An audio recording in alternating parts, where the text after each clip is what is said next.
അബിൻ വർക്കി ഈ പുനർജനി പേപ്പറിന് പിന്നാലെ ഇനി എന്തൊക്കെ പേപ്പറുകൾ വരാനുണ്ടെന്ന് പറഞ്ഞു. പേപ്പറുകൾ വരട്ടെ, അതിൽ ചർച്ച നടക്കട്ടെ, രാഷ്ട്രീയ ചർച്ച നടക്കട്ടെ, ഈ പറയുന്ന പകപോക്കലോ പ്രതികാര രാഷ്ട്രീയമോ ഒക്കെ ചർച്ച നടക്കട്ടെ. ആ ചർച്ചകളാണ് നടക്കേണ്ടത്. അല്ലാതെ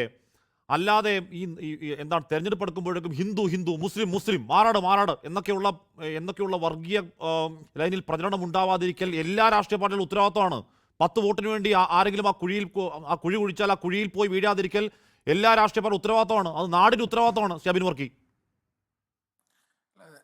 തീർച്ചയായിട്ടും അത് കേരളം നിലനിൽക്കേണ്ടതിൻ്റെ അല്ലെങ്കിൽ അതിൻ്റെ സോഷ്യൽ ഫാബ്രിക് നിലനിൽക്കേണ്ടതിൻ്റെ ആവശ്യകതയാണ്. കേരളത്തിൽ ഒരു തെരഞ്ഞെടുപ്പ് എടുക്കുമ്പോൾ ഇതുപോലുള്ള വർഗീയ പരാമർശങ്ങൾ ഒഴിവാക്കുക എന്നുള്ളത്.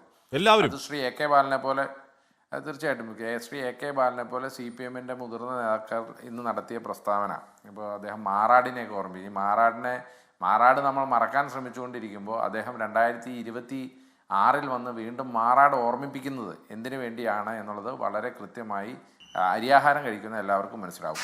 പിന്നെ ഇവിടെ ശ്രീ മുസ്തഫ പറയുന്നത് കേട്ടു, മുസ്ലിം ലീഗിനെ കുറിച്ച് പറയുന്നത് കേട്ടു. ഇപ്പോൾ മുസ്ലിം ലീഗിനെ കുറിച്ച് നിങ്ങൾക്ക് ഇത്രയും ആക്ഷേപം ഉണ്ടായിരുന്നിട്ടാണോ ഈ കഴിഞ്ഞ 3-4 മാസം മുമ്പ് വരെ മുസ്ലിം ലീഗ് എന്ന് പറഞ്ഞാൽ വന്നാൽ ഞങ്ങളിപ്പോൾ എടുക്കാൻ തയ്യാറാണെന്നും മുസ്ലിം ലീഗ് ഈ രാജ്യത്തെ തന്നെ ഏറ്റവും വലിയ സെക്യുലർ പാർട്ടിയാണെന്നും മുസ്ലിം ലീഗിൻ്റെ നിലപാടുകൾ എല്ലാം ഞങ്ങൾക്ക് ഉൾക്കൊള്ളാൻ സാധിക്കുന്നതാണെന്നും മുസ്ലിം ലീഗ് ഒരിക്കൽ ഇടതുപക്ഷവുമായി ചേർന്ന് നിന്നിട്ടുള്ളവരാണ് എന്നൊക്കെ CPM-ൻ്റെ സംസ്ഥാന സെക്രട്ടറി ശ്രീ MV ഗോവിന്ദനും ശ്രീ കോടിയേരി ബാലകൃഷ്ണനും ഉൾപ്പെടെയുള്ള ആളുകൾ പറഞ്ഞതിൻ്റെ എല്ലാവിധ ന്യൂസ് റിപ്പോർട്ടുകളും ഇപ്പോഴും അവൈലബിൾ ആണ്. അപ്പോൾ ഇത്ര വലിയ പ്രശ്നക്കാരാണ് മുസ്ലിം ലീഗ് എന്നുണ്ടെങ്കിൽ പിന്നെ എന്തിനാണ് നിങ്ങൾ ചുവന്ന പരവതാനി വിരിച്ച് ഇത്രയും നാൾ കാത്തു നിന്നത് എന്നുള്ളതിന് CPM ഉത്തരം പറയേണ്ടതാണ്. ഇപ്പം ഞാൻ പറയാൻ ആഗ്രഹിക്കുന്നത് ഇവിടെ ഈ തിരഞ്ഞെടുപ്പിൻ്റെ പ്രത്യേകത, ഇവിടെ ഇപ്പോൾ നമ്മൾ പണ്ട് BJP-യുടെ മാത്രം വർഗീയത കേട്ടുകൊണ്ടിരുന്നാൽ മതിയായിരുന്നു. പക്ഷേ ഇപ്പോൾ CPM-ൻ്റെ വർഗീയത കൂടി കേൾക്കേണ്ട ഒരു ഗതികേടിലാണ് കേരളം ഉള്ളത് എന്നുള്ളിടത്താണ്. CPM എന്ന് മുതലാണ് ഇതുപോലെ ഈ ജമാഅത്തെ ഇസ്ലാമി അല്ലെങ്കിൽ മാറാട് എന്നൊക്കെ പറഞ്ഞ് ഇവിടുത്തെ മുസ്ലിം അല്ലാത്ത ആളുകളെ പേടിപ്പിക്കുന്നതിനും അല്ലെങ്കിൽ അവരുടെ ഉള്ളിലൊരു ഭീതി ഉണർത്തിക്കൊണ്ട് ഇവിടെ മുസ്ലിം വിരുദ്ധത പ്രകടിപ്പിച്ചുകൊണ്ട് തങ്ങളുടെ ഭാഗത്തേക്ക് ഒരു ഭൂരിപക്ഷ വർഗീയ വോട്ടുകൾ നേടാനുള്ള ഒരു ശ്രമം നടത്തി തുടങ്ങുന്നത് എന്നുള്ളത് നമ്മൾ ചിന്തിച്ചാൽ മതമല്ല പ്രശ്നം എന്ന് CPM പറയുകയാണെങ്കിൽ മതമാണ് പ്രശ്നം എന്നാ ഇല്ല. KM ഷാജിയുടെ കോഴിക്കോട് കടപ്പുറത്തെ ഒരു പ്രശ്നമൊക്കെ നമുക്ക് ഓർമ്മയുണ്ട്, ലൈബ്രറിയിലുണ്ട്, വേണ്ടത് കേൾപ്പിക്കാം.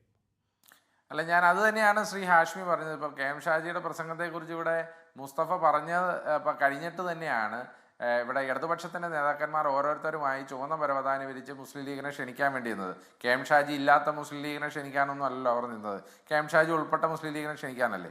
പിന്നെ ഞാനിപ്പോഴും ഒരു കാര്യം പറയുന്നു, ഈ പ്രാവശ്യം UDF അധികാരത്തിൽ വരേണ്ടത് അത് മുസ്ലിങ്ങൾക്ക് വേണ്ടിയാണ്, അത് ക്രിസ്ത്യാനികൾക്ക് വേണ്ടിയാണ്, അത് ഈ നാട്ടിലെ ഹിന്ദുക്കൾക്ക് വേണ്ടിയാണ്, ഈ നാട്ടിൽ മതമുള്ളവനും മതമില്ലാത്തവനും വേണ്ടിയാണ്. അത് കൃത്യമായി മുസ്ലിങ്ങൾക്ക് വേണ്ടിയാണ് എന്ന് ഞാൻ പറയാൻ കാരണം എന്താണ്? അതിൻ്റെ കാരണം ഈ നാട്ടിൽ BJP-യും CPM-ഉം ചേർന്ന് അവരെ മാറ്റി നിർത്തിക്കൊണ്ട് ഈ നാട്ടിൽ എങ്ങനെയും വർഗീയമായി വേർതിരിച്ചുകൊണ്ട് അവരെ മാറ്റി നിർത്താൻ ശ്രമിക്കുന്ന ഒരു ശ്രമം നടക്കുന്നുണ്ട്. ഇപ്പം നമുക്കറിയാം, മലപ്പുറവുമായി ബന്ധപ്പെട്ട് എത്രയേറെ ആരോപണങ്ങളാണ് കേരളത്തിൻ്റെ മുഖ്യമന്ത്രി തന്നെ ദ ഹിന്ദു ദിനപത്രത്തിന് നൽകിയ അഭിമുഖത്തിൽ പറഞ്ഞത്. ആ അഭിമുഖത്തെ തള്ളിപ്പറയാനോ അല്ലെങ്കിൽ ആ അഭിമുഖം നടത്തിയ പേപ്പറിനെതിരെ ഒരു കേസ് കൊടുക്കാൻ ഇന്നേ വരെ കേരളത്തിൻ്റെ മുഖ്യമന്ത്രിയോ അല്ലെങ്കിൽ മുഖ്യമന്ത്രിയുമായി ബന്ധപ്പെട്ട ആരെങ്കിലും തയ്യാറായിട്ടുണ്ടോ? അതുമാത്രമല്ല, അനവധി തവണ കേരളത്തിലെ മുസ്ലിം സമൂഹത്തിനെ മാത്രമായി മാറ്റി നിർത്തിക്കൊണ്ട് ഒരു വേർതിരിച്ച് കാണിച്ചുകൊണ്ട് മുസ്ലിങ്ങളെന്തോ വലിയ പ്രശ്നക്കാരാണെന്നും അവിടെ സ്വർണ്ണക്കടത്തുമായി ബന്ധപ്പെട്ട് വരുന്ന പണം മുഴുവൻ ISIS-ന് വേണ്ടിയിട്ടാണെന്നും ഇവിടെ നടക്കുന്നത് വലിയ തീവ്രവാദ പ്രവർത്തനമാണ് എന്നുള്ള ഖ്യാതി പരത്താൻ വേണ്ടി കമ്മ്യൂണിസ്റ്റ് നേതാക്കന്മാർ ശ്രമിച്ച എത്രയോ പ്രസ്താവനകൾ നമ്മുടെ മുമ്പിലുണ്ട്. അതുപോലെ തന്നെ BJP-യും RSS-ഉം ശ്രമിക്കുന്നത് നമ്മൾ കണ്ടുകൊണ്ടിരിക്കുകയാണ്. അപ്പോൾ ഇങ്ങനെയുള്ള 2 പ്രസ്ഥാനക്കാർ കേരളത്തിലെ ആ ന്യൂനപക്ഷ വിഭാഗത്തിനെ ഇവിടെ വേർതിരിച്ച് നിർത്താൻ ശ്രമിക്കുമ്പോൾ അടുത്ത തവണ ഐക്യജനാധിപത്യ മുന്നണിയുടെ ഒരു ഭരണം വരേണ്ടത് ഈ നാട്ടിലെ സോഷ്യൽ ഫാബ്രിക് പിടിച്ചു നിർത്താൻ അത് മുസ്ലിങ്ങൾക്ക് വേണ്ടിയിട്ടാണ്, ഈ നാട്ടിലെ ക്രിസ്ത്യാനികൾക്ക് വേണ്ടിയിട്ടാണ്. കാരണം എന്താ? ക്രിസ്ത്യാനികളെയും മുസ്ലിങ്ങളെയും തമ്മിൽ തല്ലിക്കാൻ വേണ്ടി RSS-ന്റെ അജണ്ട കേരളത്തിൽ നടപ്പിലാക്കിക്കൊണ്ടിരിക്കുകയാണ്. ആ അജണ്ടയെ പറ്റി നമുക്ക് എല്ലാവർക്കും അറിയാം. കേരളം ഇന്ന് നേരിടുന്ന ഏറ്റവും വലിയ വിപത്താണത്. കാരണം അനാവശ്യമായ ന്യൂനപക്ഷങ്ങൾക്കിടയിലുള്ള ഒരു വിടവാണ്.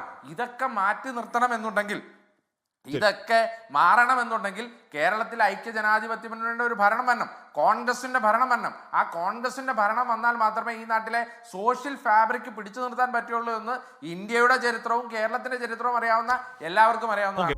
ലോകത്തെവിടെയായാലും ഏത് സമയത്തും 24 വാർത്തകളും ഓഗ്മെന്റഡ് റിയാലിറ്റി പാക്കേജുകളും എക്സ്പ്ലെയിനറുകളും വിശദമായി കാണാൻ ഞങ്ങളുടെ YouTube ചാനൽ നിങ്ങൾക്ക് സബ്സ്ക്രൈബ് ചെയ്യാം.